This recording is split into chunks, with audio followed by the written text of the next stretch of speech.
Well, good morning, everyone. It's 8 o'clock, top of the hour, and we've got a full program, so let's get this rolling. Good morning and welcome to TechTalent 2022. My name is Jeff Tollefson, and on behalf of the Minnesota Technology Association, I want to thank you for joining us for what should be a great morning of learning, sharing, and connecting at our 4th annual TechTalent Forum. We hope you leave today with a better understanding of the many challenges we face in building the skilled and more inclusive tech workforce that our business community needs and what we need to propel Minnesota's economy forward. We also hope you come away equipped with new perspectives and actionable ideas as to how we can better inspire, hire, develop, and retain tech talent in our companies and in our broader community. It takes all of us working together to drive impactful and lasting change, which is why we're so happy you've joined us this morning.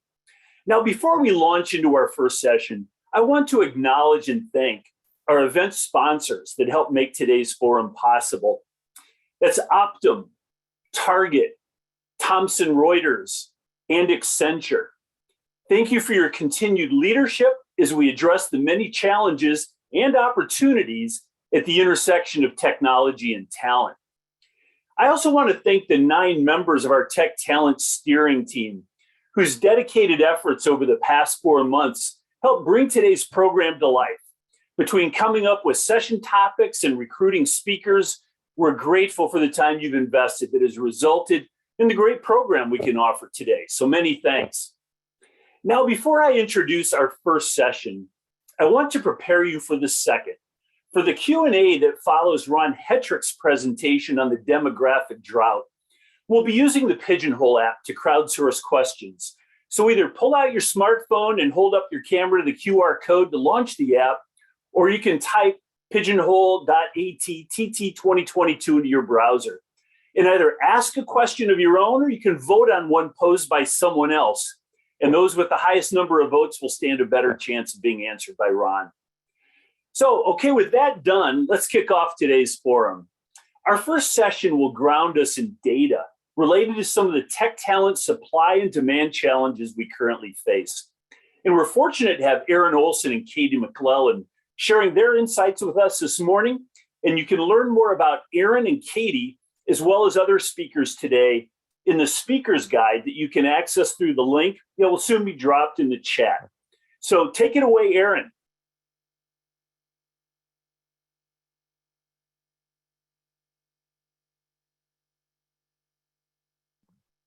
Thank you so much, Jeff. I am so pleased to be a part of today's program. RealTime Talent is a longstanding partner of the Minnesota Technology Association. We focus on driving Minnesota toward a more aligned labor market by partnering across workforce development, education, and private industry. I focus on bringing actionable data and information to cross-sector partners so that we can build and grow high-wage, high-demand, and high-skill pathways into opportunity for all Minnesotans. So today, the talent shortage remains one of our state's most pressing economic challenges. Even prior to the pandemic, we could see massive demographic shifts on our horizon and severe talent shortages impacting our potential for future economic growth. Back in 2019, we identified geographic misalignment between where talent and opportunities are located, skill misalignment, and ultimately the fact that we simply do not have enough workers here in Minnesota to fill all of the roles open with Minnesota employers. In addition to the overall insufficient labor pool, we also have a very inefficient Minnesota labor market and unjust structures and processes that perpetuate privileges for some over others. And all of this was part of our workforce challenge entering the age of the COVID pandemic. The COVID pandemic has accelerated many of the occupational and skill misalignments that we saw on our horizon and accelerated labor force exits of our retirement age population, women, BIPOC talent, and those who held jobs that were most vulnerable in the early days of the pandemic's impacts. Many have exited the workforce in higher rates than other groups. And while there's been some resorting into different occupations and increases in average wages, the labor force participation rate has not moved significantly in a year. And lately, very few people are returning to work. In summary, we have a laundry list of impacts contributing to our broad talent crisis.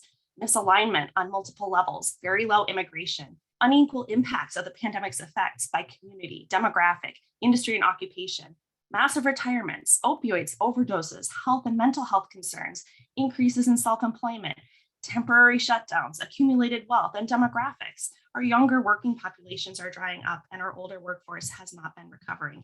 We'll hear so much more about that a little bit later from Ron as well.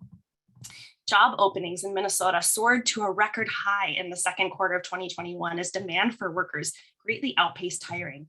As the state's economy continues to recover from the pandemic recession, employers in Minnesota reported more than 205,000 vacancies as they struggled to fill open jobs. And this translates into a job vacancy rate of 8%, or 8 job openings per 100 jobs. This is the highest rate that we have on record, and double the 4% rate we saw 1 year ago. Regionally, about just over 58% of all job vacancies were located in the 7-county Twin Cities metro area, which you're seeing on your screen here. Vacancies in the metro increased by 81.4% between the second quarters of 2020 and 2021. As you can see here on the chart, which shows job vacancies in blue and the count of unemployed people in red, after a short reversal during the peak of the pandemic recession in summer of 2020, when there were about 2.7 unemployed people per each vacancy as unemployment spiked and employers paused briefly their hiring activity. We're back to pre-pandemic levels, where the state experienced 3 straight years of less than 1 job seeker for every vacancy. At the same time, as you see in the green line trending upward at the top of the chart, job posting activity has begun to spike since late 2020 here in the metro. All this suggesting that the labor market is extremely tight, and it's likely that many employers are finding it difficult to fill their open positions. Now, what are the most current labor market statistics on employment and wages in tech? First, there are a couple components of the tech workforce discussion. First, we have workers employed by tech companies, which includes technical and non-technical employees, and that's shown here by the dark turquoise circle on the left, and tech occupations, which covers technical workers employed in industries across the economy, shown in that light green circle on the right. Fully overlapping with tech occupations and partially overlapping with the tech industry employers are IT jobs, shown here in blue, somewhat in the middle.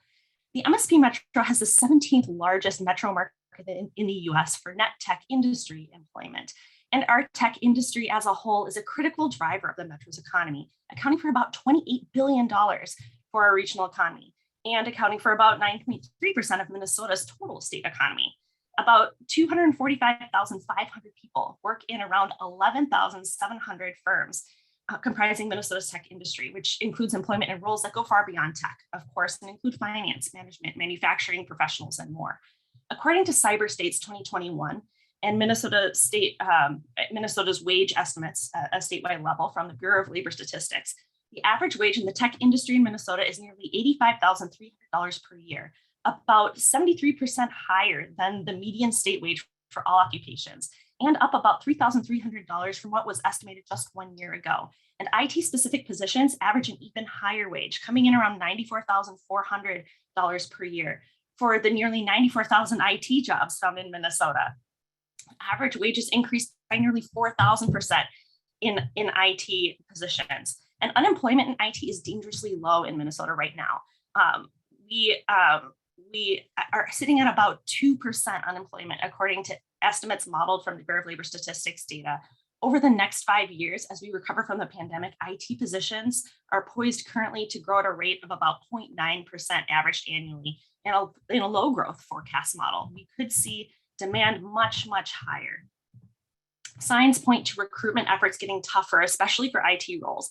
On a scale of 1 to 10, based on over 15 variables, including competitive intensity, relative talent supply, graduate pipelines, competitive concentration, and more, IT jobs overall average a level 8 difficulty here in the metro, with occupations like software developers and cybersecurity analysts ranking at the farthest end of the scale with a 10 out of 10 high hiring difficulty. And on average, across all IT positions advertised in Minnesota as of February 2022, there are only about 5 potential candidates per job, including candidates that are currently working in other roles.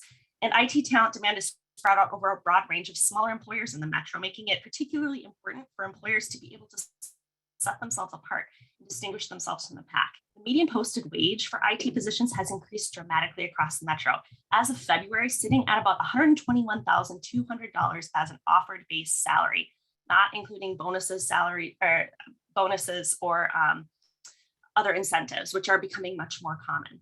Local posted salaries are similar or slightly behind what we see nationally. And with increasing national competition for remote talent, Minnesota employers are feeling the push to offer higher and higher wages to attract and retain talent from out-of-state companies recruiting our well-reputed talent.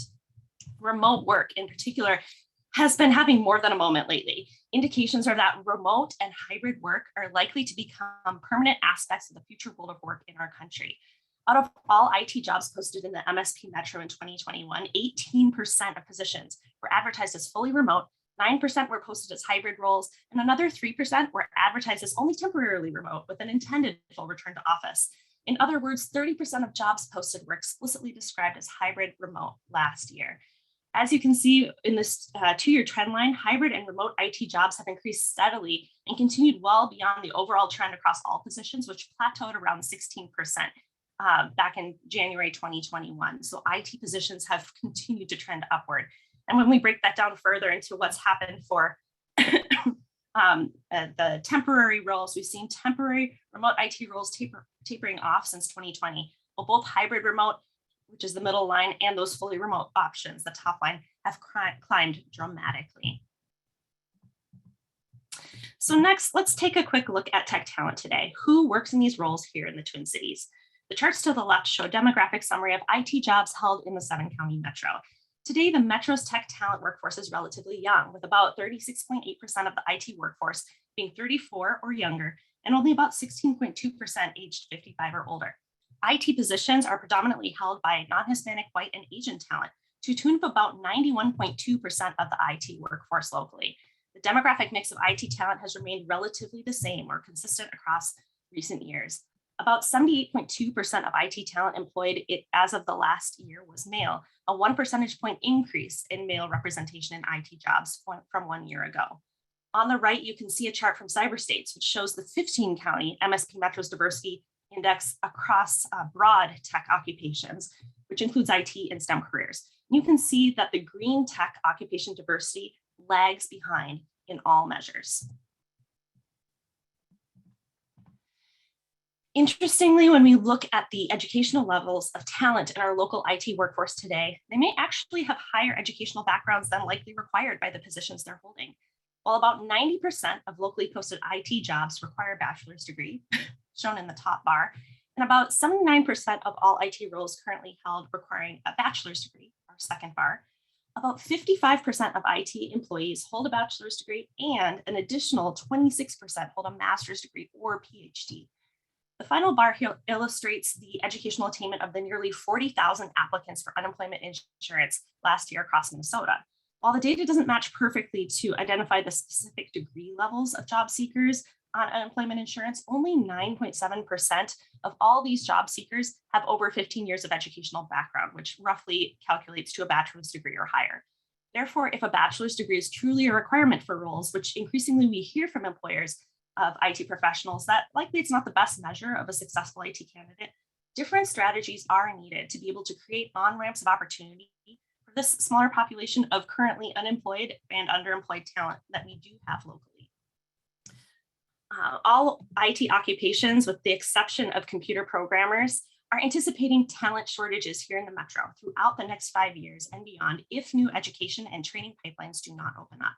Software developers are the #1 occupation of highest forecast shortage of any field here in the MSP Metro, outranking even registered nurses in volume of shortage since mid-2020. Here we see that the COVID-19 modeled forecast here for IT jobs. So this is looking at like a moderate growth model for a forecast. 76% of Minnesota's total IT talent is based here in the 7-county metro, and we're home to 2% of the nation's IT workforce. The pandemic's impact has been about 1,100 IT positions, where you see that initial drop off in total employment, which has been on the recovery. A notably small impact really has been felt in these occupations compared to many other sectors that suffered 15 to 20% drops in employment due to market impacts and uncertainty.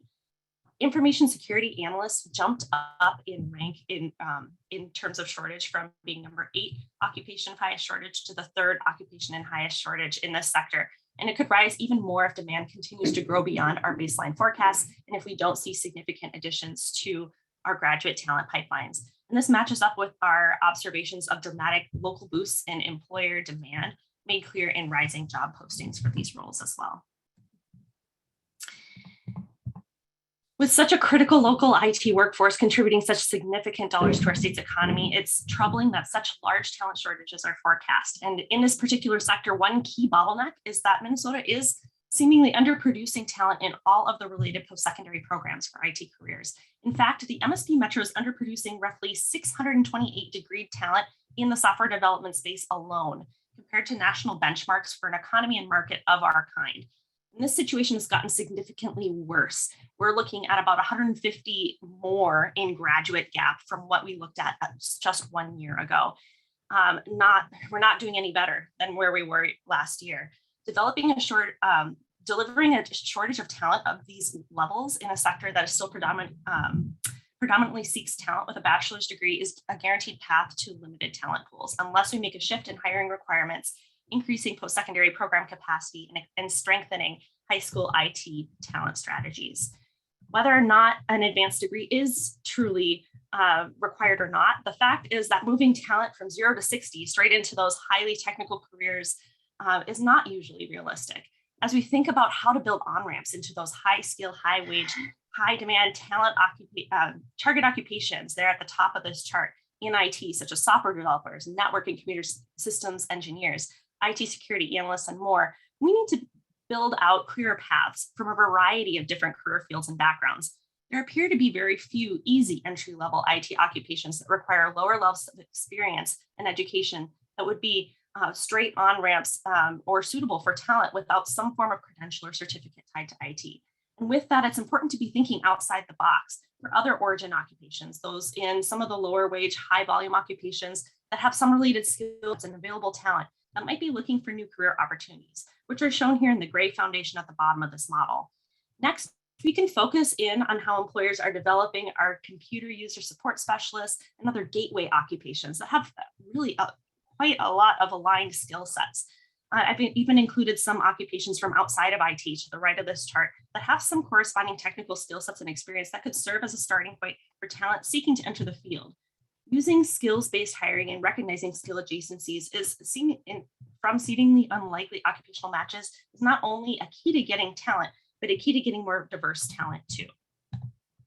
In closing, there are three key issues that we've raised so far today that are facing the tech sector in Minnesota that can be summarized as such. First, every sign points to IT talent shortages continuing to be our reality unless we keep growing our talent pipelines. Growing competition nationwide and movement toward more permanence and remote work also means that this recruitment landscape has changed. And Minnesota employers are likely finding that they're losing great talent to out-of-state companies that may offer higher wages. And that could mean our already tight talent market gets even tighter. We also see significant mismatch between what employers are looking for and what the available workforce has in terms of skills, certifications, and background. In this sector, more than perhaps any other sector, we must be attuned to upskilling and reskilling strategies that keep talent up to date. Employers have a key role in upskilling their workforce, which in turn can help with employee retention as well. And third, the low gender, racial, and ethnic diversity of talent in this sector is dramatic and troubling, especially as we consider the communities of color where our labor force growth is primarily coming from. Tech spaces must step forward, and many of you are in amazing ways. And I am so excited to be able to unpack that today and learn from all of you and how you're leading to make your workplaces inviting, exciting, welcoming, inclusive places for all workers to thrive. All three of these challenges require paying close attention to attracting more talent to the tech fields, successfully hiring that talent and retaining them for the long term. And with that, I'd like to pass the stage over to Katie. Thank you, Erin. Let me just go ahead and hang on one second. All right. Well, thank you all.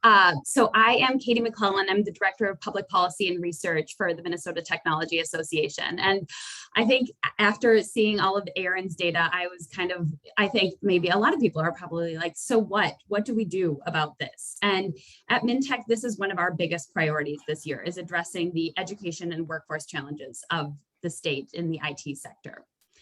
So this year, we'll be using national best practices to try to build a more inclusive tech talent pipeline, looking at how other states and cities are addressing these same challenges. We're not alone in needing more tech talent here in Minnesota. However, a lot of states have started thinking about more innovative ways to find talent and to source from different talent pipelines than they traditionally have looked at. One of the first things that we'll be focusing on is the fact that Minnesota lags behind the entire nation in computer science education. So Minnesota is literally last. You can't see the percentages that well for the chart on the left, but the thing to highlight is that we are the yellow line at the bottom for offering computer science education in the United States. We're also lagging behind our peers in the Midwest. Only 24% of our schools are offering foundational computer science, let alone AP science or computer science courses or anything like that. So as we're thinking about these pipelines, we want to be sure to be engaging with partners, and we'll hear from some of those in one of the first Inspire breakout sessions today about what do we do? How do we move this out? How do we get out of last place? We're also working with our employer partners at MnTech, and especially with the Tech Inclusion Alliance members, which you'll hear a little bit later from Carolyn Karanja on, trying to look at what are the most in-demand occupations that we should be focused on for trying to build this new and more inclusive tech talent pipeline. And one thing I do want to point out is that of these occupations that we've highlighted here, the majority of them do require bachelor's degrees. And as Erin had mentioned earlier, 90% of IT job postings in the state are requiring a bachelor's degree.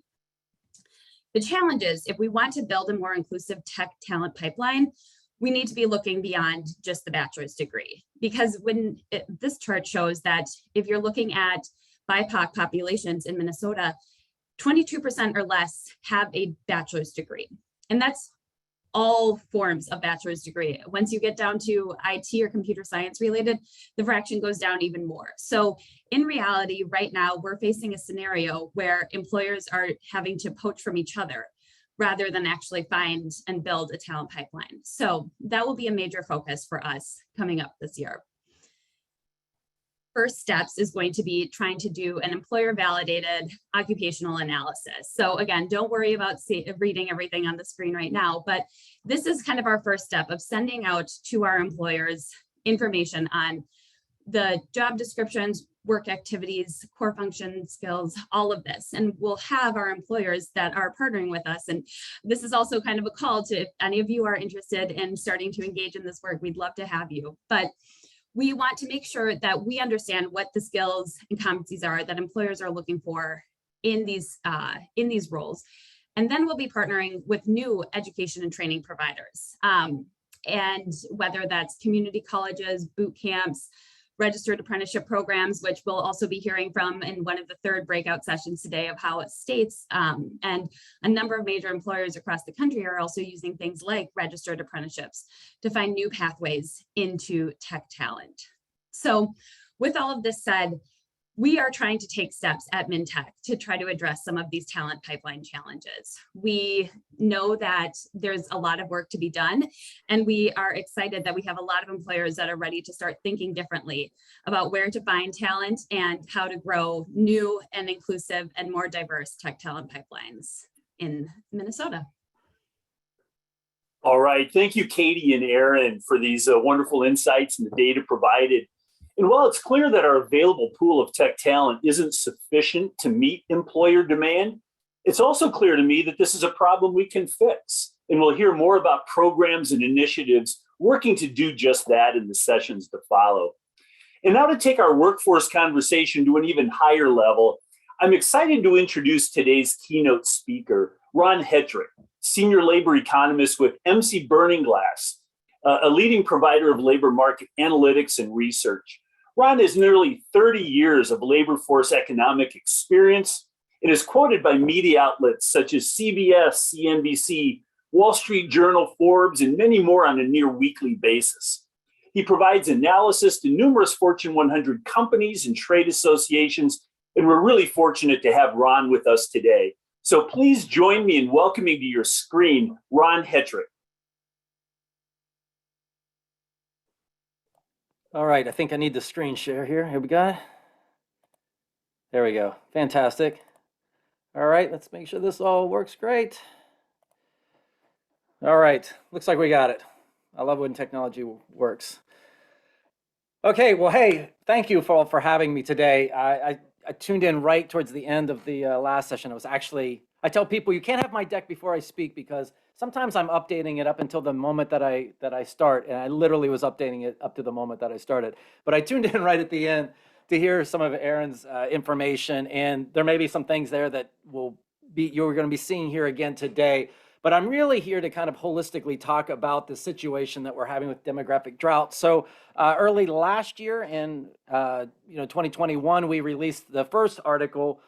Basically, it's kind of a wake-up call to the U.S., basically around the world, about what was happening with our demographics to explain why we're having this labor shortage. And then we just released the update to this last week. This deck represents kind of the best of both worlds. It's from the original deck. It has stuff from last week, but it also has the ongoing research that I'm doing around the topic. Now, this will not be something focused purely on IT, but when you see what's happening, when you fully understand where everything's heading, you'll understand that the war that you're facing is going to be so much more profound, just in the way that it kind of unfolds itself and just kind of in the state that we're in right now. I'm going to tell you right now, I warn people up front, I talk really fast. I tell people that it's the equivalent of like a speeding car that you're holding onto the fender, and the car is powered by depressing information. So let's just, with that in mind, jump into the fun that is the demographic drought. So the way I do all of my presentations is, in order to make this clear, we have to talk about it as a story, almost like a movie where we go back in time and we make sure that we understand what was happening. And then when we look at what's happening right now in the context of everything that was coming, then it all clicks into place. Everything starts to make sense. Like, why are we feeling all of these things? Well, it's because of where things were already heading. We're then going to talk about, well, what is coming next? Like, what is our near-term future? That's why a lot of people have me speak. Like, where are we going? Like, what are we going to be seeing this year, next year, over the next several years? And then last, we're going to talk about what you can do. Now, that section's getting a little better. When I first would speak on demographic drought, I'd be like, hey, there's all your pain and congratulations. And then there wasn't a lot I could do. And then I say, well, I'm an economist. We just tell you bad news and we leave. But I'm trying harder to give you information now to help you understand what everybody else is trying to do to address this problem. So let's look at this. Let's go back in time. Let's just establish this. If you've ever seen any of my presentations, you've heard anything, read the articles, you're going to understand that this is going to be just recapping the situation, because once again, if you don't understand what was happening, then what we're feeling right now won't make a whole lot of sense. So let's go back and just understand this boomer generation a little bit more. So really what we're talking about is not a population. You know, we're going to talk about population later, but really what we care about here is a labor force. And when we look at our labor force, something happened over the course of our lifetimes, pretty much everybody on this call. And that is, we only knew a world that had this kind of boomer generation exploding our labor force. Why did it explode? Because at the same time we had more children, more women were entering the labor force. So you can see labor force participation rate amongst women jumping massively as we get to the boomer population. So what that did was effectively doubled our workforce growth. It essentially doubled our workforce. So you have a labor force, you have an economy that was used to consuming so many people, and now it had basically double those amount of people. So if that's the case, then you have to really be doing something special to stand out, to get a job, because the amount of opportunities we have for the amount of people that we have was always going to be kind of a struggle. So people started going to college at a lot higher rates. They started getting degrees. We started creating certificates.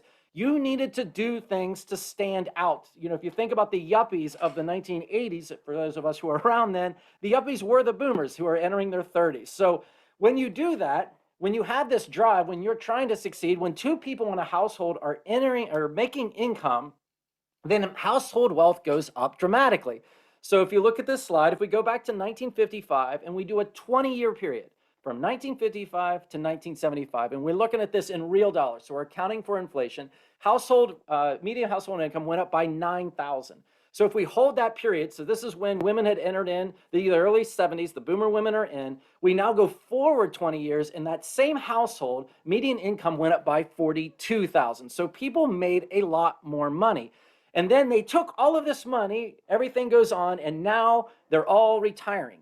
So this is going to be a really critical theme that happens throughout this deck, is we have to understand this dynamic. Huge population, very, very driven, making a lot of money, and now they're all retiring. So if we go back to February of 2020, if we go back to right before everything seemed to go completely a kilter, and we go, what was happening then? A lot of people do not remember things. We have amnesia. We were having really tight economic conditions. So in the month right before COVID became a thing, we had the lowest unemployment rate ever in the United States, okay? 3.5%. So this is the condition right before anything ever went awry. We were already critically low. We had 7 million job openings at that time. That was a record. But we didn't even have enough unemployed people to fill those job openings. Also, a new dynamic that we were facing, and that problem was getting worse. This is the way the world was before everything went awry. Another thing that we had was, as people were leaving the labor force, they would leave permanently. A lot of people who were going to the sidelines were completely separating from the labor force. They weren't looking to work anymore. What we were also seeing is, for boomers, so the people above 55, because they had all this wealth, when they retired, they had a tendency to retire permanently and leave. So a lot of people believed things about the boomers. They thought that they loved to work. They thought that they would work forever. And that simply was not true. They made a lot of money. They worked hard during the course of their lives, and they retired with the intent of enjoying that wealth. So as the boomers retire, and we look at our prime age labor force, 25 to 54, the millennials then took over as the dominant population in our prime age labor force. I was a Gen Xer. We're in a gray line. We're irrelevant. We've pretty much always been irrelevant. We've mattered for about 1 year on this graph, and then the millennials took over from us. The problem with that is, when the millennials became a dominant part of our labor force, the labor force participation rate started to drop.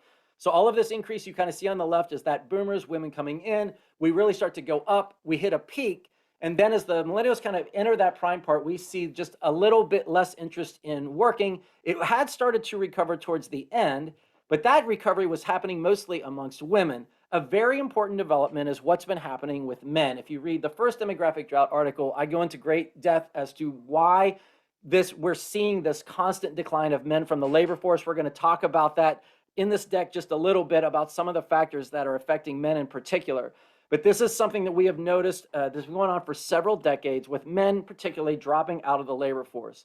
Another thing that we were seeing during this time is, if we go back right after the housing recession, and we go forward up until right before COVID hits, more and more people were choosing to work part-time, okay? More people were leaving full-time jobs to do part-time. Think about those kind of things now when you hear things like wage increases, huge wage increases occurring in industries like fast food or industries like warehousing, where people are now making much, much more. This was already a draw for people, and we're going to talk about this as it affects our younger population. But we were seeing more and more people not only disengage from the labor pool completely, but also just disengage in the amount of time that they wanted to work. So that is our backdrop. Boomers are retiring. Millennials are taking over the prime age labor force, but there's a smaller labor force participation rate. And as people are engaging, they're just not looking for that kind of full-time job career that we were seeing from the generations before. So this brings us to where we are right now. So the pain we're feeling nationwide, the pain you're feeling in Minnesota, is because of this. It's our labor force participation. Labor force participation rate, meaning people in the population 16 and above, the 16 to 64, who are working or looking for work as a percentage of the total. So our labor force participation rate took a huge hit. It then started to recover, and then it's been stuck. So it's been stuck for about 19 months. Even the gain we had last month to get to 62.1 wasn't even real. That was a statistical adjustment because of a population adjustment that they made. So we really have been stuck for about 19 months. If we look at this and what it actually means nationwide, it means that labor force participation rate drop is about 5 million people that were in the labor force back in February of 2020 that are out of the labor force now. So it's not that they're dead or anything like that. They're just identifying as not in the labor force, okay? So let's go back to what I said earlier. In February of 2020, we had the lowest unemployment rate we had ever had in history outside of wartime, meaning we had consumed pretty much every worker that we had. Now, we're missing 5 million of those people that were being consumed at that time. So this is how we break it down on the left, because this is where it gets a little bit like discouraging to kind of look at how this is happening. Of these people, of the excess that we have to February 2020, excess unemployed, we're pretty much back to our break-even level. We have about 584,000 left. Those people will be consumed. Not worried about those. Our number on the right is the point that's concerning us. Of the 5 million people that are missing, more than half are in this above 55 age cohort, and we're going to break that group down in a little bit. So you can still see there is a very troubling aspect of the 1.6 million prime age workers and still 791,000 16 to 24-year-olds that are excess versus where we were. They all make up this big group of people that dropped out of the labor force and have not returned. So if you think about this population, our population has been growing for the past 2 years. Our population has not stopped growing, just so we understand that. So when you have a growing population, your labor force needs to grow along with it, right? Because a growing population means I need more services. I need to buy more goods, which means I need more people making goods, and I need more people providing services. So just so you understand, we still don't even have the labor force size that we had back in February of 2020. We're missing 875,000 to get us back to the level of February 2020. We actually need 3.2 million just to get back to the line that we had before because our population was growing. So to break this down for you locally, in the past 2 years, since that same point, Minnesota's population has grown by 30,000. But your labor force is 135,000 people fewer than it was in February of 2020. So you not only need to regain the 135,000 just to get back to where you were, but you need to be chasing your population growth. Once again, population growth without labor force growth just puts more and more strain on your existing resources. So if people are moving into your state or whatever's happening that you're getting this growth, and we're going to talk about that later, the big thing is how do we get those people? And we're going to be really hitting that point a little bit later. But I want to make sure we understand this fact that population growth needs to be accompanied by labor force growth or your pain gets worse. And in this case, we can't even get our labor force back to where we were. So because we can't get our labor force back to where we were, our job openings have skyrocketed in the US. So we're at 10.9 million job openings. And remember, I told you in February of 2020, 7 million was our record. Now we're up to 11 million. So why aren't we recovering faster? Why are we so stuck? So there's actually a series of contributing factors. Don't let anyone, your uncle at the dinner table, anybody who has their latest theory as to why. This is coming from a number of different factors as to why we're where we're at. We're going to look at each of these. The biggest thing that is affecting the US right now is a perception problem. So we have a perception of ourselves that is not true. So I always use this example. Hans Rosling wrote a book called Factfulness. If anybody's read it, it's a great book. In the book, what Hans Rosling is doing is he goes around the world asking very educated groups of people questions about the state of the world today. So he's saying, what's the average birth rate of a woman in Africa? How much of the world is illiterate? What percentage of the world lives in extreme poverty? And no matter who he asked those questions to, doesn't matter what the group, how educated they were, all of their answers were consistent with the way the world was in the 1960s, but not at all the way the world was in the 2000s and 10s. His point was people had a very dated view of the world. So therefore, when you go to do certain things, you're thinking you're helping something, but you don't realize that things have changed. This is the US. So the belief about the US is this kind of Joe lunch pail goes off to the manufacturing plant. We've got to protect that lower skilled worker, but we're not a lower skilled economy. If you look at the right side, we have about 97 million people above our age of 25 who have at least an associate's degree. If we go to the left side, 44 million that only have a high school diploma or lower. Now here's the problem. We're generating a lot of lower skilled jobs right now. So about 6.5 million of our 11 million job openings do not require a college degree, but we only have 2.2 million unemployed people who fit that description. So you're seeing this incredible war. I'm going to show you on another slide just how bad this is. when we look at these kind of higher end jobs, the jobs that you all would be hiring, you do have this gap of 4.4 million to 2.7. Excuse me, but the unemployment rates for people with higher degrees is pretty similar, if not higher than it was prior to COVID. So we're not exactly seeing this crisis at the high end outside of the fact that we're missing this labor force. What we're seeing is this overall incredible war for people. So what's happening is as people in these higher end jobs start to drop college degree requirements to find people, they're going to war with everybody below them who keeps increasing pay because they're so desperate to keep their restaurants open, to keep hospitals open, to keep nursing homes open, to keep schools open because of lack of people to work in the schools. So this is the issue that we're kind of facing. How much has it changed in the past 6-7 years? We had 3 times as many lower skilled workers per job opening than we have now. This is how fast the world has changed in just the past 7 years. And why is that happening? We're going to break that down. It's right here. If we look at our population growth over the past 10 years, all of our growth is occurring above the age of 55. 25 to 54-year-olds were growing when the boomers were in there, but now the boomers have left to go to the higher cohort, so that number's coming down. If we look at our entering workforce, literally the number of people entering our labor force, at the bottom end, that number's heading straight down, and we're going to break that down even more in a little bit later. So let's look at one key population demographic here. The 16 to 19-year-olds. These are the people that will be coming up through school, the people that you're going to be targeting with hiring initiatives over the next several years. This population did explode when the boomers' children were in it. Now it's starting to taper down, but it's not tapering down dramatically yet. What is tapered down dramatically is the labor force, so the amount of 16 to 19-year-olds who are actually working or looking to work. If we look at the unemployment rate for 16 to 19-year-olds, it's at the lowest level since the Korean War. So pretty much all the 16 to 19-year-olds that we would pretty much get through jobs because they have a very kind of in and out of the labor force kind of approach, they're pretty much working. So what we have is this problem here at the bottom. We have 11 million additional 16 to 19-year-olds who are, we have 11 million total 16 to 19-year-olds who are out of the labor force.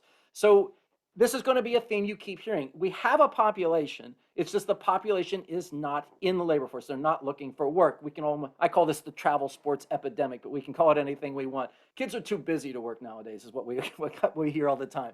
If we look over at the left side, at the bottom, if you're going, oh, well, that's because everybody is going to college now, that's not true either. So in the past 2 years, enrollment at universities has dropped by 1.2 million nationwide. So it's not that they're going to school either. They're doing neither. Now, you take this kind of population, this shrinking population that we're seeing at the bottom end, the 16 to 24-year-olds, and then you combine it with the fact that immigration is really bottomed out. So in the last year, we had the lowest immigration level in modern history. The problem with that was, as we're going to see in the next group of these slides, we didn't really have children, so we were increasingly relying on immigration, but now we do not have any immigration to speak of, especially in the past year or two. So this is creating a significant problem. Specifically where we see this is when it comes to lower skilled jobs. So if we look at the past 2 years, we've had a 70% increase in lower skilled job openings. We've had a 46% increase in higher skilled job openings, like the people on this call. Now, when we talk about our lower skilled job openings, you have a lot of those are being filled by immigrants. So if you look at foreign-born workers as a percentage of their total population, 21% are in service occupations, 14% in construction and maintenance jobs, 15% in production, like light industrial. And you can see it's a much greater percentage than what we see from our native-born population. And so if you didn't know this, 1 out of every 4 of our construction workers, farming workers, are foreign-born. 1 out of every 5 production workers are foreign-born. But as I said, we really don't have immigration right now. We have 4 million people waiting on the waiting list to get in. The immigration centers have not restaffed. The consulates have not restaffed since the shutdowns occurred. Even if you're thinking, well, what about those undocumented workers? Those numbers have plunged dramatically. So even undocumented workers from Mexico have dropped 1.9 million in the past decade. Even though the rest of the world went up by 500,000, you can see that we've lost about 1.5 million of even undocumented workers. And just so you know, Mexico's unemployment rate is lower than the US, so they need their people as well. This is a theme that's going to continue to hit us, and it's going to hit your sector as well. And this is the simple fact of birth and unemployment rates in all of the world are going down. So these are literally the birth rates for each of the countries and areas around the world. And you can see, just like Hans Rosling's book says, we've seen a dramatic decline in birth rates all over the world. So countries are increasingly needing their people as they're trying to modernize. And yet developed nations are all trying to find people because of birth rates that have been way below replacement level for decades. So everybody's trying to find workers from other parts of the world at the same time that those parts of the world are also seeing declining populations and increasingly need their own people. In fact, in Mexico's example, because of the waiting list being so long, a lot of these people are going ahead and just taking jobs there because their economy so desperately needs them. So our ability to grow off of immigration is shrinking over time. So that's one part. We've talked about immigration. We've talked about these other aspects of people leaving the labor force. So are people coming back? That's what you want to know. Are people coming back? Well, there's some hope here. So let's start to look at where we're seeing some hope. So we know that the CARES Act, a lot of the things that happened during COVID dumped an enormous amount of money into our economy to the tune of about $4 trillion. Around $2 trillion of that went directly into people's pockets. So when we look at even last month, and they asked people last month in the census survey, how did you pay for your bills last month? How did you meet your living needs in January of 22? In that, we see this kind of combination of things. I'm going to show you on the next slide why this matters. We still had 8% of people out of the labor force saying they were using their stimulus, their economic impact payments from the CARES Act. That's 8 million people, okay? And then you had this huge amount of people relying on their credit cards to meet their living expenses in the most recent month. So here's why we have some hope. Credit card debt was dramatically paid down when this money went to people, but credit card debt's going back up again. The savings rate graph, which is at the bottom, if I were to take that graph out 50 years, that was a flat line for 50 years. We had never in our history, in US history, ever seen what just happened. That because of the money people received, they banked all of this money. But if you look at the trend, that savings rate has gone right back down to the level it was prior to COVID. So between all of these things kind of evaporating, there's hope that people will come back in. The bad part of this is that there are a significant number of people who we believe will not return. So if we look at just last month, 42% of all people out of the labor force said they retired. Now, we did have this massive increase in retirements that happened during COVID. Remember what I said earlier. This boomer generation made a lot of money, and a lot of them were kind of sitting on the sidelines, and then COVID struck, and they all kind of retired en masse at one time. These were things that we were thinking were going to happen over the next 4 to 5 years, but they did it in one shot. So that's one of the reasons we're feeling a lot of pain. Even last month, we had another burst of 1.5 million people retire just between December and January. Now, if we look, well, my thing got a little askew here. If we look at these people exactly, so the St. Louis Fed studied people who retired and found out that most of the excess retirements were people above the age of 65 who were just kind of hanging on. You know, they were just working that little extra bit. The problem with that is a lot of these excess retirements being in that age group means that probably aren't coming back. So a lot of these people were not the 55 early retirees. These were people that were already older and had just made the decision to just go ahead and drop out. The other thing that we kind of feel bad that we're going to get people back is most of these excess retirements were occurring in people that have degrees. So associate's degrees, bachelor's, or graduate's degrees represent, they're the ones who say they're retired as a reason for being out of the labor force. When you only look at high school graduates and lower, that's actually a very small percentage of the people who are out of the labor force for them. So older population probably made a lot of money, probably not coming back. In fact, if we look at the labor force participation rate for people above the age of 55, despite all of this time, it's still at incredibly low levels.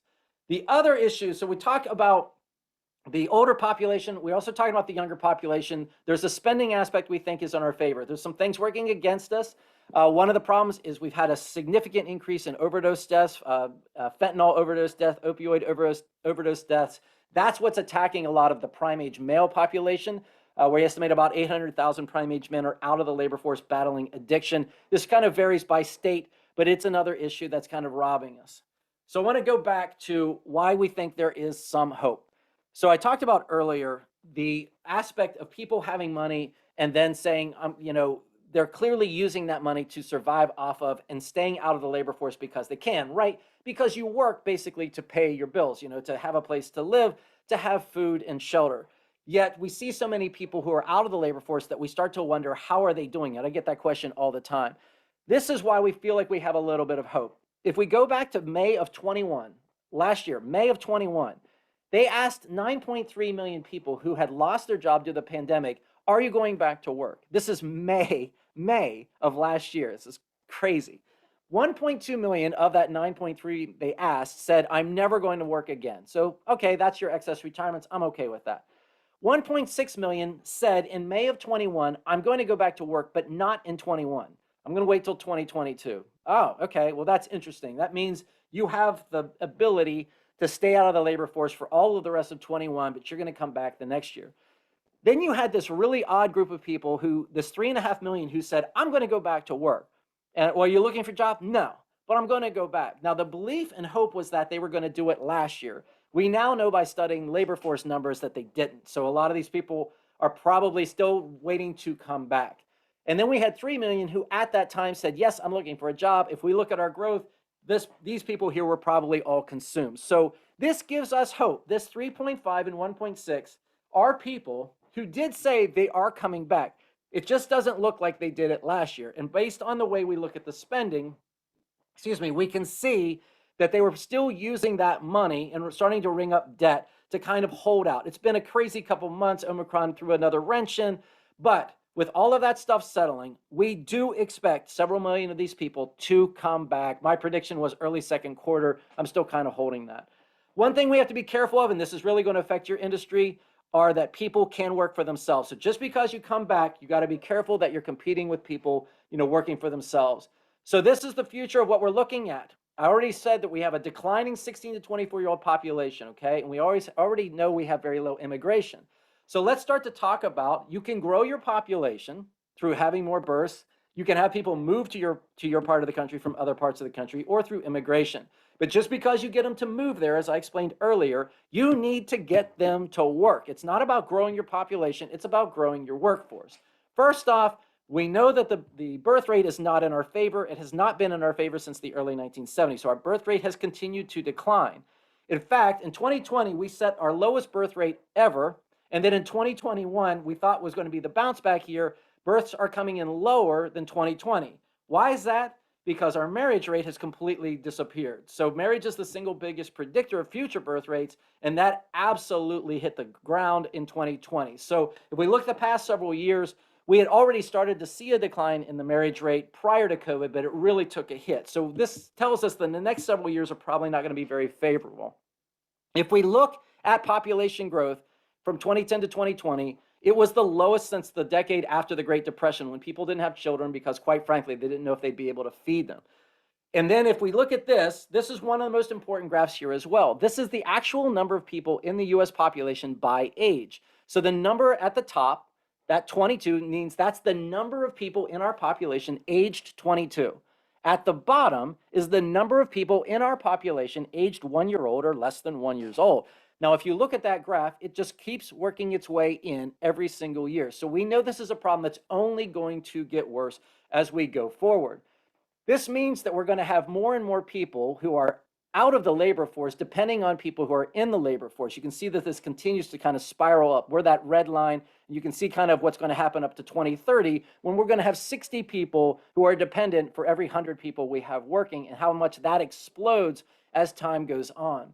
And this is how near this is. By 2034, older adults will outnumber children for the first time in our history. So just yet another lovely aspect to this.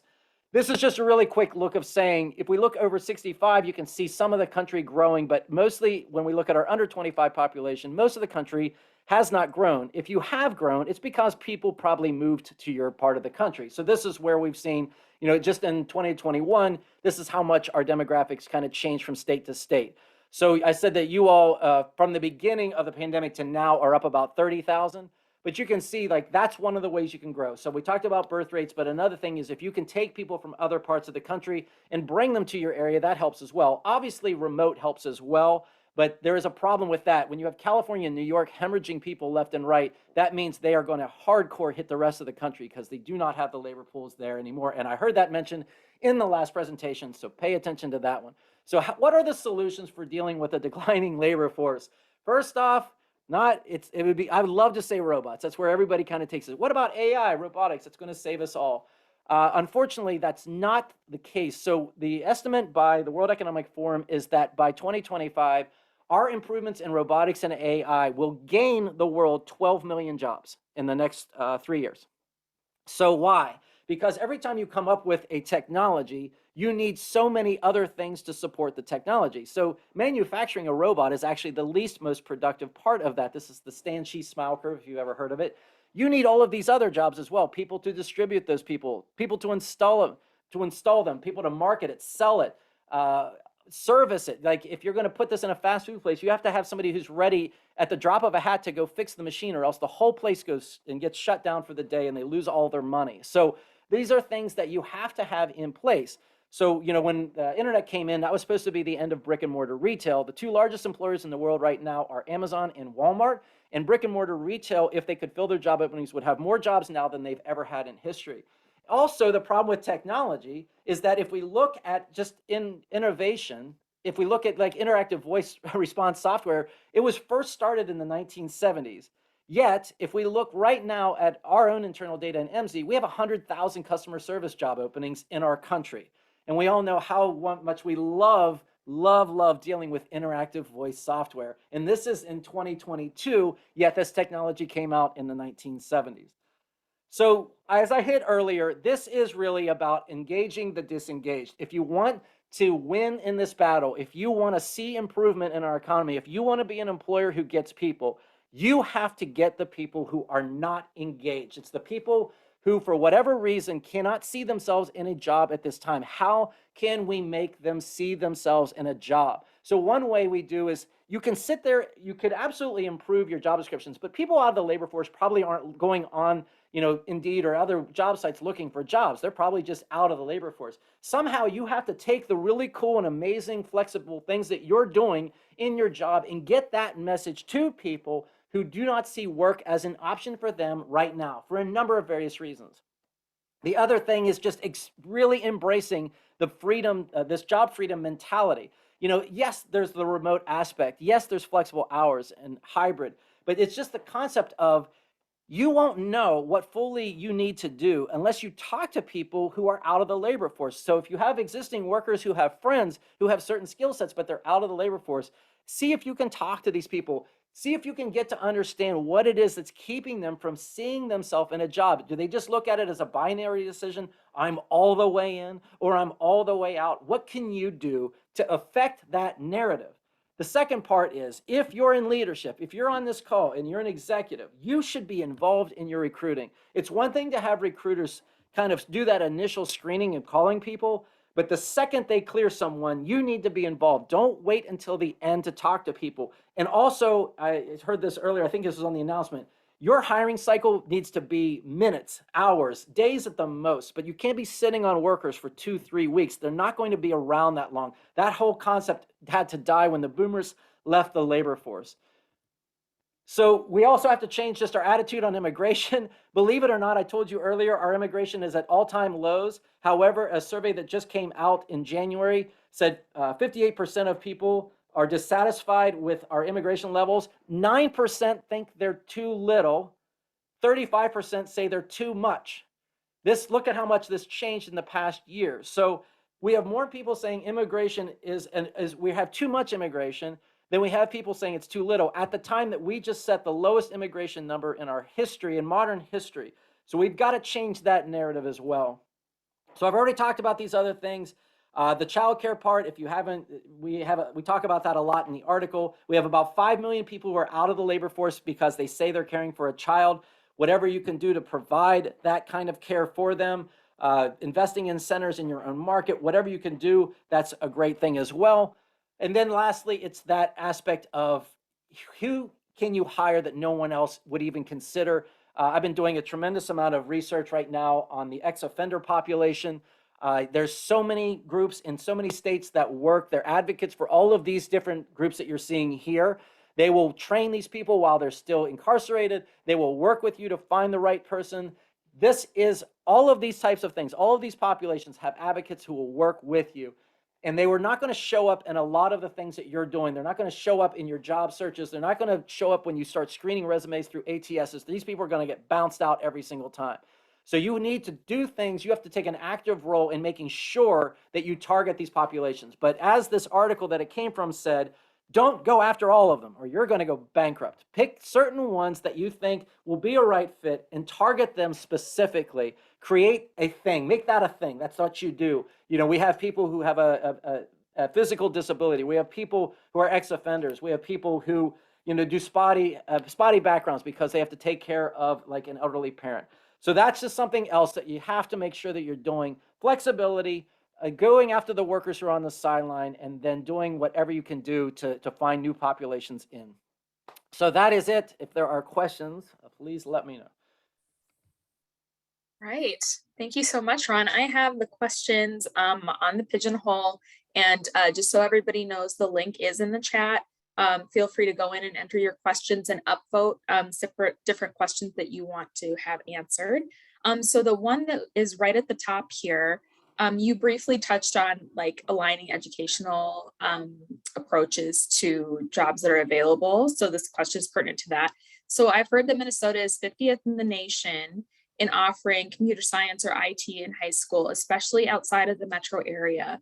What can we do to encourage our legislators and the Department of Education to fix this? So how can we better align, basically? Yeah, this is really probably an easy question to answer. You all collectively have a voice. Any individual voice just sounds like it's complaining. But when you have a collective voice, use your collective power. Just so you know, I talk to a lot of legislators, a lot. And this year, a lot more than I ever have. And I'm scheduled to talk to a lot more. When I have presented this deck, they are shocked. I don't understand why that should be the case, but it is, and it's okay. It's now that you know, you know. But I think what bothers me in that is that there's times that I feel like I'm alone yelling, and I'm like, the reason why I speak as much as I possibly can is I need more people kind of yelling on my behalf. So I think it's one of these things that there's first off a collective voice. The second part, knowing that you are the lowest. Do they know that you are the lowest? You know, do they know these things? The bringing compelling data that clearly is not, you know, bent, but just the cold hard facts about things. You know, hey, you're not helping us. You're not working with us. You know, these would be really good jobs for us. Those are things that you have to do that research on their behalf and just present that case.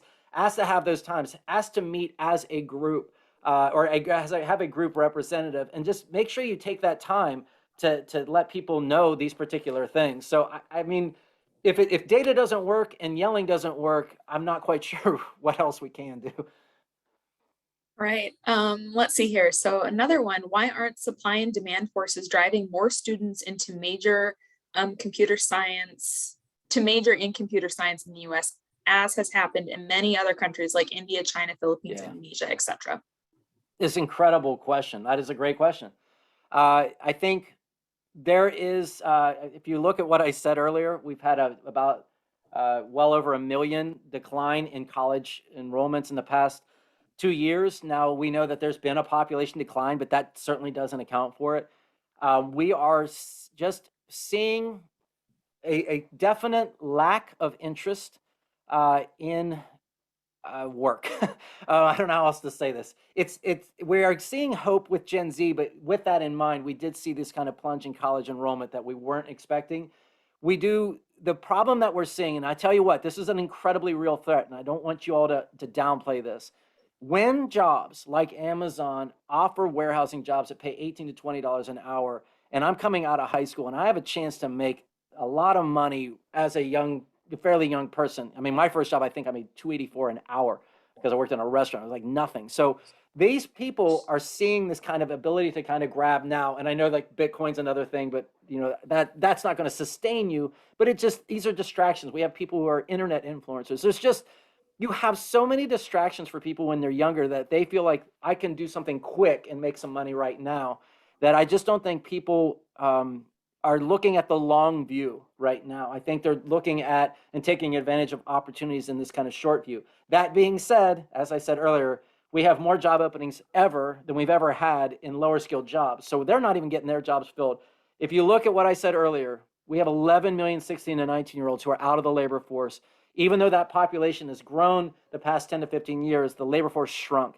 So we're just having problems getting people to kind of get that drive to go to school, to get jobs, especially full-time jobs. So it's not just hitting you, it's hitting everybody. Right. Let's see here. Your point on immigrants being key to growing our worker base. Are you seeing more companies willing to sponsor work visas for employees? Yeah, there's more companies willing to do it. The process is so jarred up. It is just brutal. There are so many people stuck in the process. But yes, absolutely, we're absolutely seeing more and more companies willing to sponsor. We're seeing the interest is absolutely there, but because of COVID, a lot of the programs that were in place to make these things happen really got hit. So just so you understand, the staffing shortages that we're seeing, that everybody's feeling, the government's feeling those same things as well. If you think it's hard to fill your jobs that are actually really attractive, imagine trying to fill a U.S. consulate job, which is much less attractive. Imagine trying to fill the jobs that process H-1Bs, much less attractive. They have seen an absolute decline in their labor force as well. So just understand that the system is a bit jarred up. I do believe that will get unjarred. These things will get better. Things are going to get better than where we are right now. But do not expect any miracles even in this coming year. It's pretty astounding. We were hoping for a little bit more interest, I think, at the presidential level, but right now there's just no focus on these particular things. Okay. Let's see here. So on engaging people on the sidelines, can you share specific examples where companies / geographies have done things differently to inspire people to engage? Yeah, one of the things that I will tell you is companies are starting to go back in and look at their background checks. And I'm a strong believer in this. There are countries in this world, I don't know if you know this, who do not even allow you to do a criminal background check. So the US is a pretty rigorous one where people will go in and they'd be like, I don't want to see if 10 years back, and they won't even allow a bad check, even though what these people are doing has absolutely nothing to do with that. We screen out so many things. And I think what's happened is, just like our ATS, is we've configured things in a way to keep people away. And now we have to figure out a way to configure them to get people to us. So one of the things you can do is start to work with the people that are potentially screening people out and start to get rid of those things that are causing that. So just in case somebody's on the sidelines and every now and then does send out a resume, because you can send out a resume and still be out of the labor force, right? Because to file for unemployment, you have to say that you actually applied for so many different things and you got turned down. Like, a lot of people may dabble. And I think one of the things you want to do is, if that person's phishing, what can you do to get them through that system? Now, is that a case in IT as much as other jobs? Probably not. However, as the previous speaker said, there is a lot of potential, and Emsi Burning Glass were huge on this kind of like, do they need that degree? Is this something where they already have some of these skills, and crossing that line just has them attending a Python course or attending a Java course for 1 or 2 times, and then they're going to be functional enough for you to develop them. You won't know if you don't even allow these people kind of through the door. So I think that's one thing. As far as companies going and getting people who are on the sidelines, I do not believe that that's something we are good at right now. I do not have many victory stories. That's one of the reasons why I'm speaking and writing about this so much, is that I think that companies are still out there waiting this out. If there's anything you got from this deck, you cannot wait this out. It's not going away. Even if it went away, you'd just be going back to when things were really terrible before this ever happened in February of 2020. We already had a very low unemployment rate. So this is a very real aspect of what's going on. Yeah. I think we have time for maybe one more question here. So let's see here. This is kind of a statement, but I think it's an interesting question in general. If median incomes in tech are over $100,000 and teacher salaries have been stagnant for decades below 50 grand, why would anyone go into teaching computer science? So I'm glad you brought this point up. I have actually talked, I get asked by universities to speak a lot, community colleges a lot. The reason why I'm getting asked to speak to them is not because they are having problems filling their classes, that's an issue, but because they can't get anyone to teach like computer science. So I specifically spoke to a bunch of universities in the Northwest about this very topic. And they were saying that they used to rely on their graduates, like their graduates that just graduated, to be their professors, just to tide them over until the next kind of group came in. But they said these people were getting offered such ridiculous salaries, and they're on a state budget. So they have to go ahead and ask the state to approve an increase, which means they cannot react to market conditions quickly at all. So they were just talking about, well, what can we do? And I was like, wow, that is the unanswerable question. Like, what can you do? You're really kind of in a bad situation. I think that with immigration plunging so much, my point in bringing that up, I'd never thought in my life that I would be this enormous advocate for immigration until I really became, deep into the numbers and I saw how devastating it is. And then you look at our history, and this is our country, like this is how we were born. And now we do not have this. So I think a lot of people that could even take those kind of jobs, who would even look at that kind of pay and go, that's great, that's attractive to me, they can't even get in. So, I mean, we've got to address that problem. And yet we have a public opinion that's saying the exact opposite right now. This is really discouraging. Right. I think that's what we got here. All right. Well, sorry to leave you all on that horribly sad news and everything, but hopefully you got some. Ron, thank you so much for all of your insights. And holy cow, what a ride that was. You said grab hold of the bumper because this car was going to move fast, and it certainly did. Lots of great information and lots of good takeaways about how do we engage those that are currently on the sidelines? How do we tap into historically overlooked talent pools? How do we use our collective voice to drive public policy change? And you mentioned something at the end about teacher development for computer science. And we at MnTech, along with our friends at CS for All Minnesota, are looking to introduce a bill this session for $20 million for professional development for teachers that wish to teach computer science and feel better equipped to do so.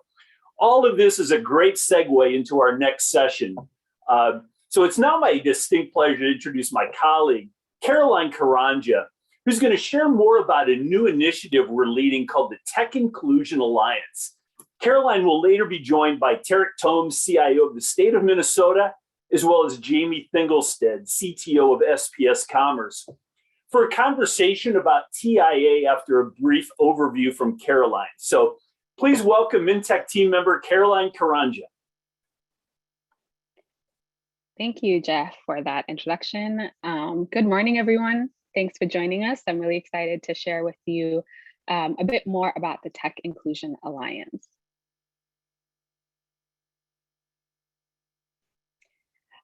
So what is Tech Inclusion Alliance, or Tiaa? Tiaa is a CIO-CTO-led consortium working together to expand a diverse pool of local tech talent in the Twin Cities community.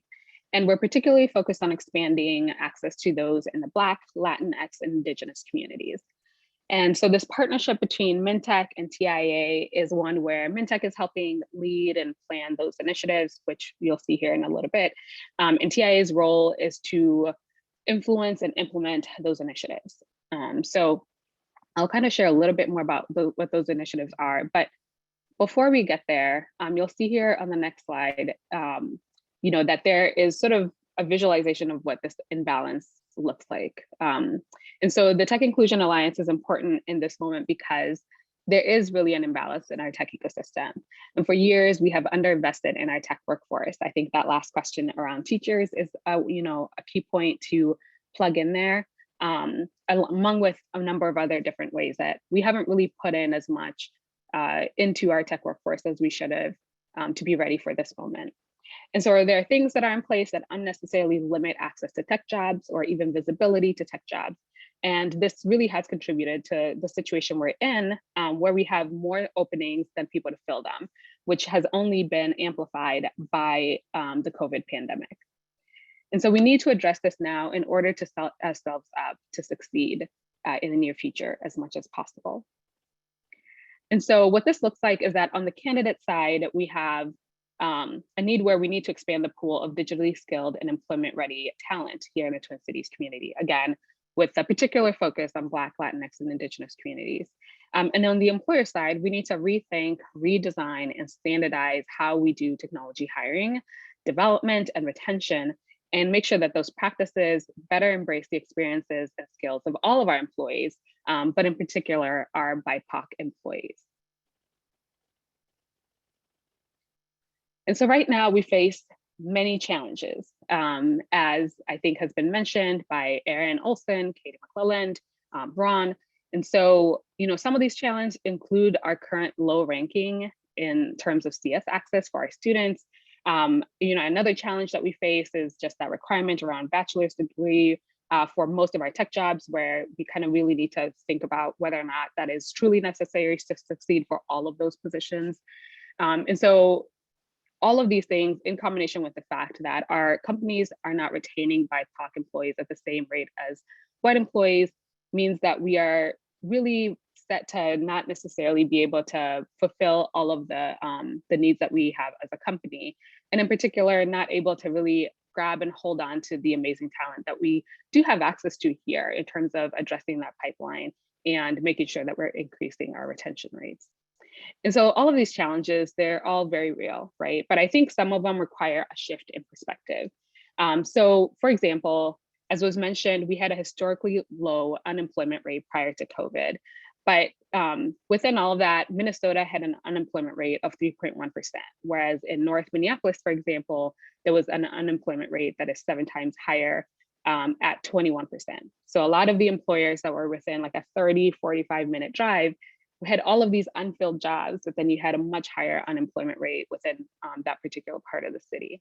And so thinking about that and even expanding out and seeing, what does labor participation look like in different parts of our state, in rural Minnesota, all other parts of like our counties, and seeing if there are opportunities there to actively seek out and see if we can engage more folks into our labor workforce.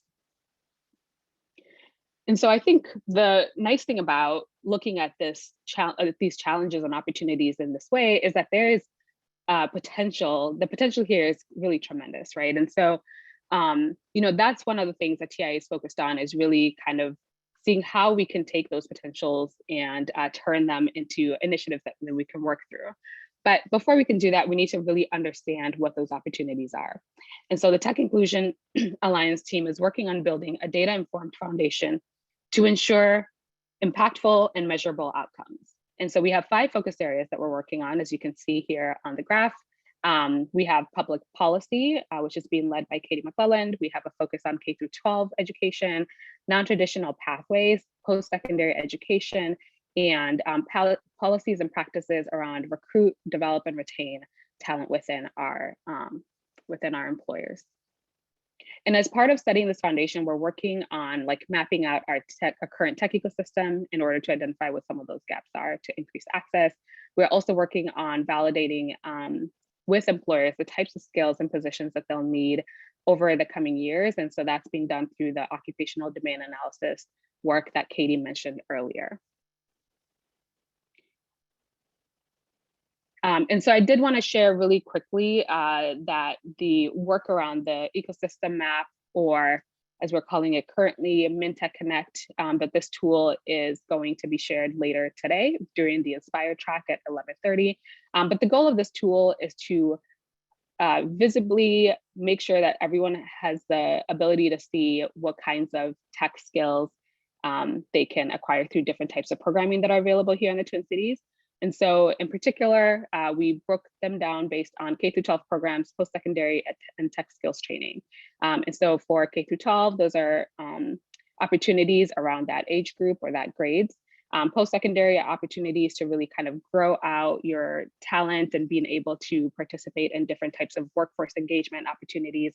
And then the tech skills training are specifically programs that would get you job ready by the end of your time with them. And so this tool can really be used by teachers, it can be used by parents, it can be used by employers who are looking for different ways to engage with folks who are looking for opportunities to advance their tech skills. And so as I mentioned earlier, we have groups of initiatives that we are working on. So I'll cover 4 groups in general here. So the first one is around bootcamp connections. And so within that bucket of bootcamp connections, the goal here is to increase access to bootcamps and other training opportunities that ensure that folks are job ready by the end of their time with them. And so one of the key pieces around that would be for Tiaa to partner with a bootcamp or more than one bootcamp in order to provide the tuition and other necessary resources for individuals who are going through that boot camp. Another piece of this is also providing wraparound services for people who are already in boot camps but need things like stipends, laptops, childcare, all of those other pieces that make it possible for someone to go through something like a boot camp, which is a really intensive program, 4 or 5 months, and worry less about the other pieces of their lives. And then the last piece around bootcamp connections is these success guides.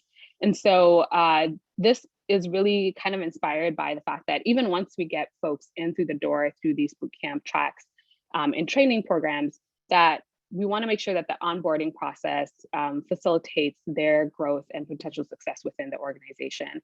And so we're putting together all the best practices, things that we've heard from local training programs, things that we've heard from bootcamp participants and graduates, as well as looking at some other national models that have been successful in terms of onboarding graduates and being able to increase that job placement and that retention success within their organizations.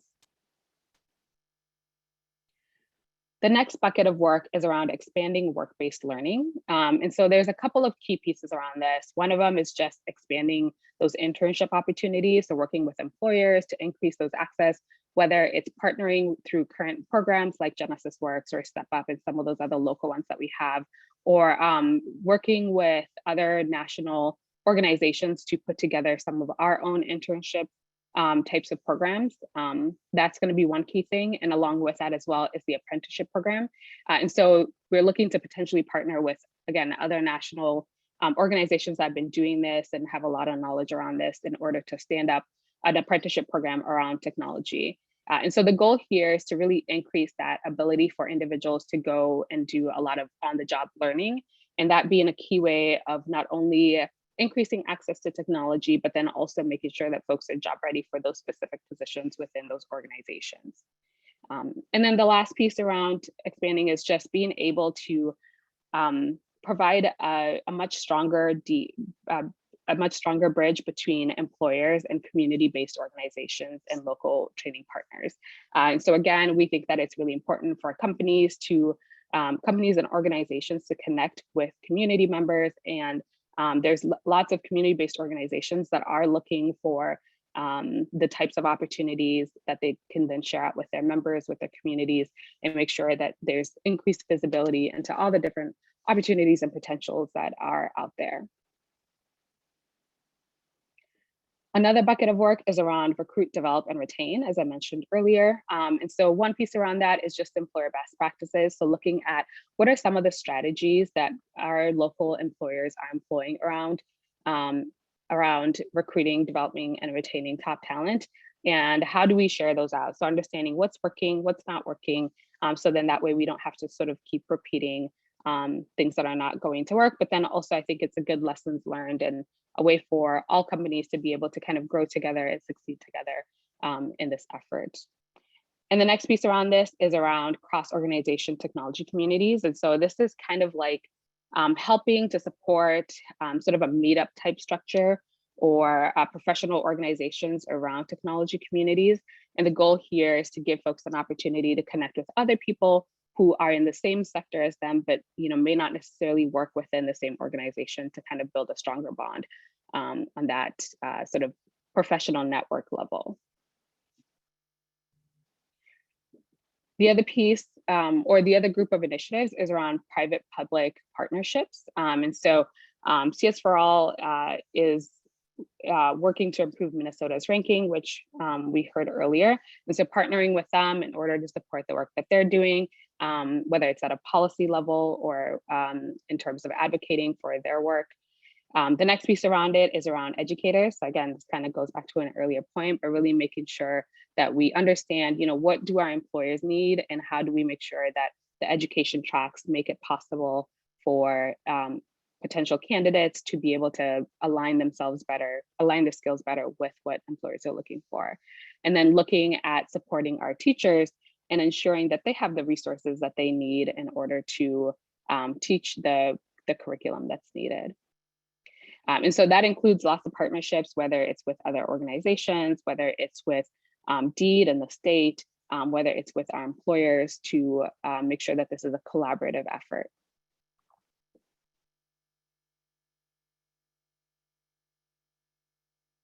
So we've had some really great conversations. For a little bit of context, the Tech Inclusion Alliance started a year ago, and there were a series of convenings that took place in order to ensure that that organizations align in terms of their key needs and their key wants in terms of what they were looking for around the tech ecosystem. And so all of the things that you've seen, the focus areas and the specific groups of initiatives, all of that is based on the work that was done last year as a collaborative effort with all of these, with a bunch of different organizations. And so here's a list of interested organizations that we've been engaging with, having conversations with. And if you would like to hear a little bit more about how you can participate in the Tech Inclusion Alliance, feel free to reach out. Yeah. Right, thank you. That's the overview of the Tech Inclusion Alliance. And now I would love to spotlight or see if we can get on screen Tarek Toms and Jamie Figgleston. Good morning, both of you. Good morning. Hi, good morning, Carolyn.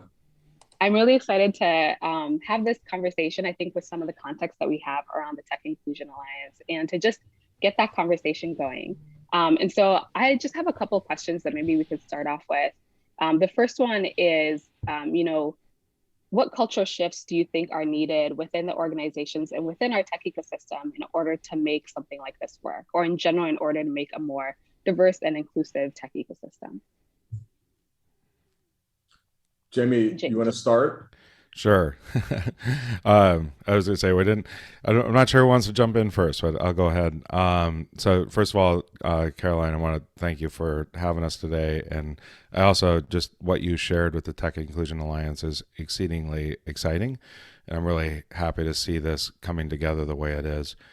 To your question on the kind of, strategies that are working in DEI, the thing I think about are two things. One is I think it's really important for leadership and organizations to focus on inclusion.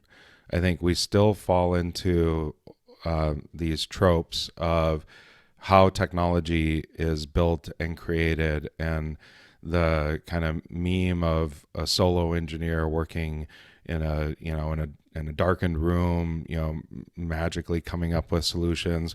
It's just simply not how it works. It's not how it works. Technology is a team sport. And so we need people, we need a wide number of people with a varied set of backgrounds and skills to build anything of meaningful value. And I think that we don't spend enough time focusing on that. I think that still is not the, we still hear too much of like, we need rock star developers, or, and it's like, it's just, there's so many things wrong with that phrase, but the least of which is that it just implies the wrong model of operation. And then, the second thing that I think about a lot is what are your processes as an employer to come to the talent? So Caroline, in your introduction, you were sharing, how do candidates align their skills with the employers? And I think one of the things that more employers need to ask is, how do we align our needs with the talent? And the reality is that there are a lot of things that we do as employers, as technology organizations, that change our ability to bring in talent. We can decide to use technology X or technology Y. Based on that choice, it may half or more than half the available talent pool that we have to work with. Frankly, I think a lot of technology organizations still view engineering as as something that you just have to kind of learn through the act of doing, and they don't really invest in onboarding. I can tell you, I think that we have a good onboarding process. We're constantly investing in it, but when we hire people and I meet with new team members, they constantly tell me that the onboarding that we do is the best that they've ever experienced in their career.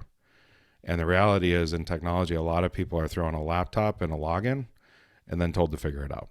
And that's not a way to set up for success to bring in talent.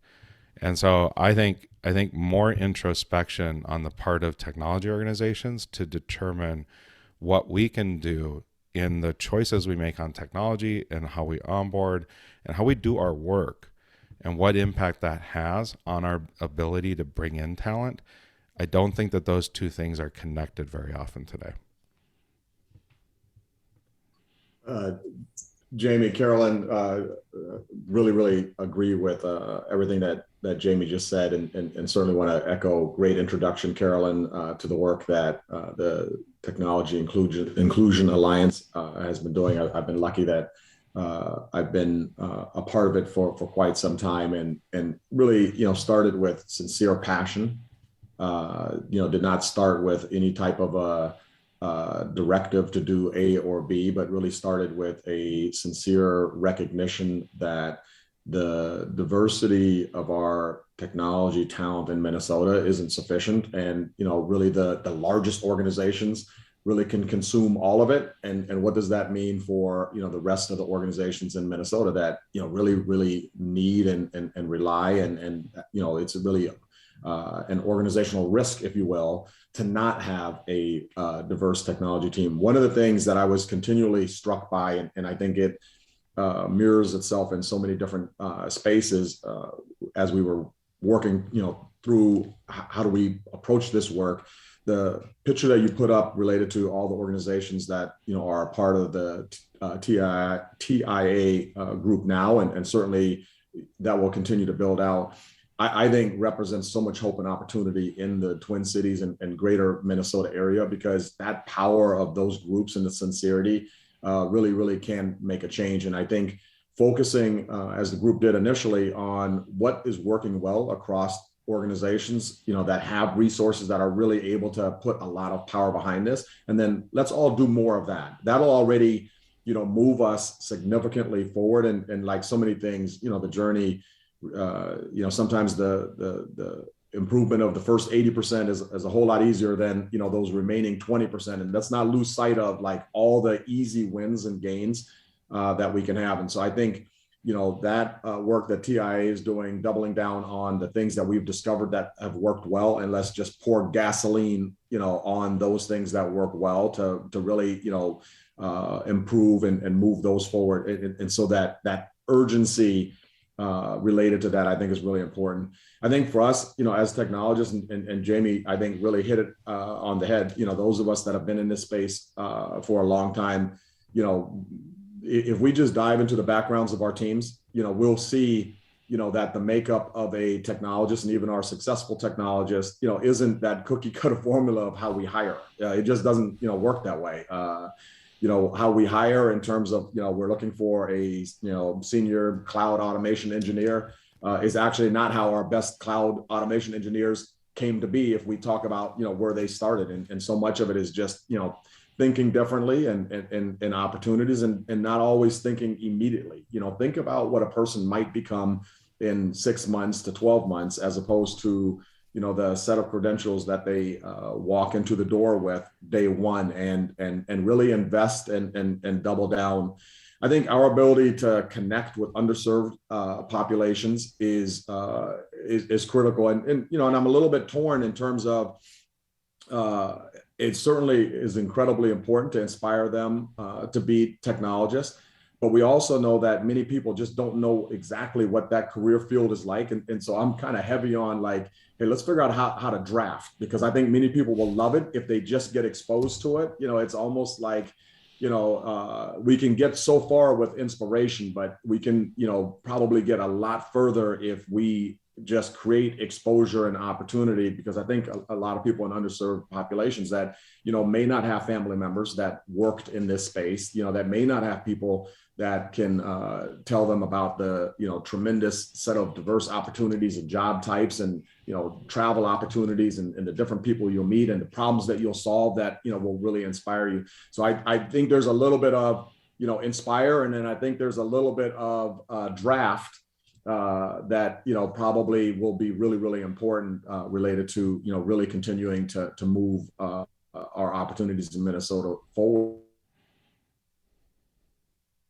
related to just creating a much deeper and greater diverse talent. Yeah, thank you both. I mean, Jamie, I think that point around the way that we talk about our developers, that language around sort of that solo hero is really, it's not very productive when we think about who, especially bringing in folks who are just getting into the industry, right? If you feel like you're not a rock star, like why would you even apply for a position where that's the ask, right? And so I think there's, pieces around onboarding, and definitely that's a key part of it. I think there's pieces around how we talk about what it means to be a developer.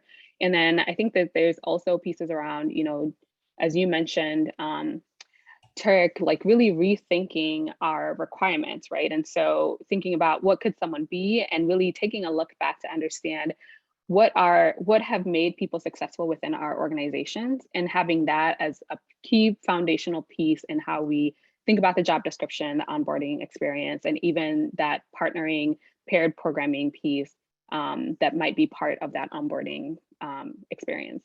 And so of all the things that you said, I mean, a lot of those are strategies that would be implemented at like the HR or the manager level. And, Jamie, you're the SVP and CTO at SPS Commerce, right? Tarek, you're the Commissioner of IT Services and the CIO for the state of Minnesota. You are both C-level executives, and you set potential strategies or you push certain ideas that really essentially have a lot to do with increasing diverse talent, but creating inclusive workplaces. And so how do you make sure that those are implemented for that individual who's, an individual contributor within the tech team? And so how do you check in with those team leads, the managers, the other VPs and supervisors to ensure that the things that you're talking about turn into action and they have impact on those individual contributors who walk in through your doors? Jamie, if it's okay, I'll start with this one. For us, a number of different things I think are crucial, and I would say none of them are sufficient. The things that we do, this is not a journey of implement A, B, and C, and then you're done. It is one where you have to continually evolve. You have to continually find more creative ways. A little bit like if you think about coaching sports. The way you approach sports, has to continually change. The game plan that you use has to continually change. And for us, certainly a key part of it is data and information. And I think any C-level executive, hopefully is not relying on their HR teams to send them, weekly or monthly updates. Like, you need to really tool yourself up heavily so that you have that, proverbial gas gauge. I have a dashboard, pretty advanced dashboard, real time related to the demographics of people in our organization, who's coming, who's going. And it really allows us then to, really push those expectations down to our, team leaders in various spaces, and allows us to really understand where are we doing well, where can we do better.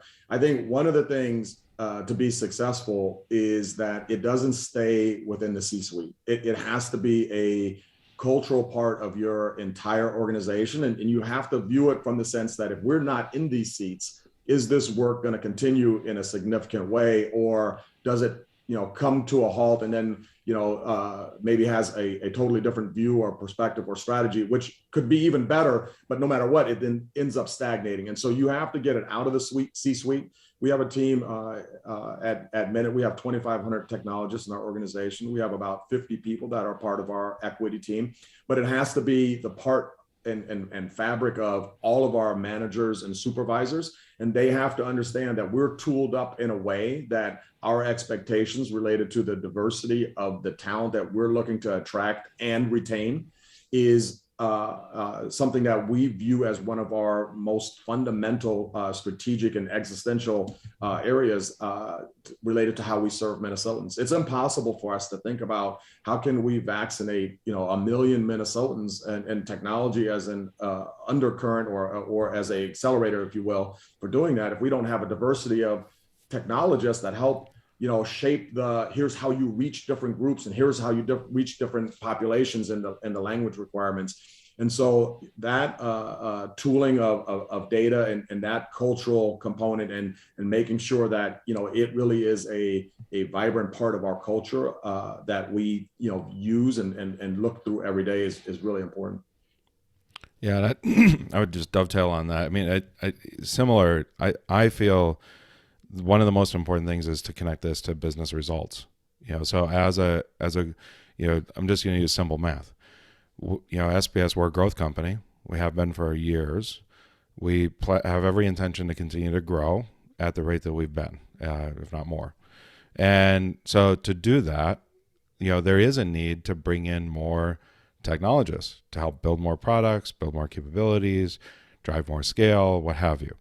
And one of the things that I like to remind my team is, okay, hey, if we're growing at X and the labor pool is growing at something less than that, we have a problem. We have a structural problem that we have to address. And the most reasonable way to address that is to grow the talent pool that we can engage with. And so to do that, we have to figure out how we do everything I spoke of before, how we onboard talent, how do we make the right choices. But fundamentally, we as a industry, as well as all of us in our individual organizations, have to acknowledge that this is a strategic concern, and that it will either result in a failure to get enough talent just by pure numbers, which will limit growth, or it will result in astronomical costs as everybody competes for the same very small pool of talent. So we have to increase the size of that talent pool. And we need to stop thinking about this. We tend to get very bivalent. We tend to think like, okay, that means we need more computer science graduates. I'm not a computer science graduate. If I go to my engineers, a very big number of them are not computer science graduates. That's also not what we need, right? We need passionate technologists who are lifelong learners. That's what we need. And so connecting to those business results is really important. And then, Tarek was talking about data. One of the data points I look at is when we go to market, what level of talent are we going to market for? And one of the things that I always challenge teams is, why are you needing to hire anything other than an associate engineer? As if you're going to the market for a senior engineer, a principal engineer, a lead engineer, you are really removing a huge part of the talent market. And we know that. That's this problem that we have around connecting available talent to the employers who have the jobs. So I would encourage all leaders to look at your job openings and say, okay, at what level are we opening jobs, in which teams? And then ask those technologists who are leading those teams, why is it that you need to consistently hire senior engineers? What is it about your solution that makes you unable to attract entry-level talent? And devise a strategy to then be able to do that. And I think that's a really important thing that we can all do. Thank you. Thank you both for joining us today, and also for just highlighting those key things. I think that there were a lot of really great nuggets, but I'm just going to pull one from each one of you that kind of really spoke to me. Tarek, I think when you said that piece about not thinking immediately, which was also called out in the chat, I think that's really big, right? So I think that there is this thing in technology where there's a need to hire because we needed that person 2 weeks ago, but we should also be investing a lot of time and energy to consider what will be our needs in the next couple months, over the next couple years, and how can we start to think about who can be part of engaging in our workforce a little bit differently. And so I think, Jamie, to your point about we need passionate technologists who are lifelong learners, and that being a key factor in how we think about our job postings, how we think about our onboarding, how we think about our recruiting process, will really help expand us out of, I think what's kind of become a musical chairs where people just sort of hop from one company to another, but really expand and create more access and opportunity for other folks who may not have been part of technology, who may not even have had it as sort of their day-to-day as they're growing up, to see the potential here. And to your point, Tarek, kind of draft them in and see, if this is a passion of theirs, then they can stick around and really be great contributors in some of the amazing technology solutions that we're creating here in Minnesota. So I just want to say thank you again for your time. Thank you again for your thoughts and insights. And we appreciate your energy and time that you're putting towards just the Tech Inclusion Alliance, but I think also specifically within your organizations to drive these strategies into action and to have a deeper impact in your organizations, but again, also just our broader tech ecosystem. Thank you. Thank you. Carolyn. Thank you, Jamie. Thank you. Yeah, I couldn't agree more. So thank you again, Caroline and Jamie and Tarek, for the great overview of what the Tech Inclusion Alliance intends to collaboratively accomplish in the coming months. And I also want to take this opportunity to once again recognize our sponsors for making today possible, namely Optum, Target, Thomson Reuters, and Accenture, many thanks.